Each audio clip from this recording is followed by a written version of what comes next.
Kwingineko, tajiri wa hivi punde kutoka Kisumu Joseph Onywera aliandaa hafla ya kukata na shoka kijijini ili kumtangaza wazi mke wake Phoebe Atieno.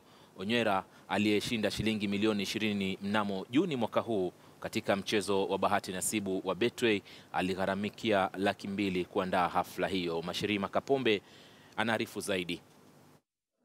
Nafasi nadra ya kupata mkono wa tajiri ilikumbatiwa na wenyeji wa kijiji na kutoka Joseph Onywera, wengi wakiwa na matumaini kuwa watapokea bahati kama yake kutoka kwake.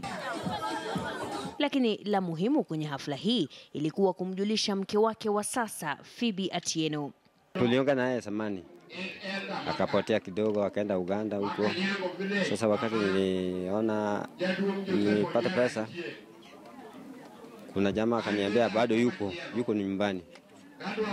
Nikampigia simu, nikamwambia kama vile tuliongea, kama inawezekana wewe njoo tukae. Hii saraha ya 20 milioni. Onywera hakuonekana mchoyo wa nyota yake njema. Hata hivyo, kwa mke wake wa zamani anayedai alimtoroka kwa kushindwa kukimu mahitaji yao, hana nia ya kumulika mwanga wa nyota hiyo upande wake. Yule alikuwa mgole,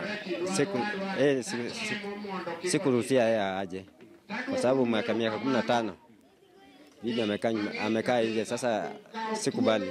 Alikuja, nikamwambia wewe rudi tu, ngoje mpaka mimi nikufe ndio rudi.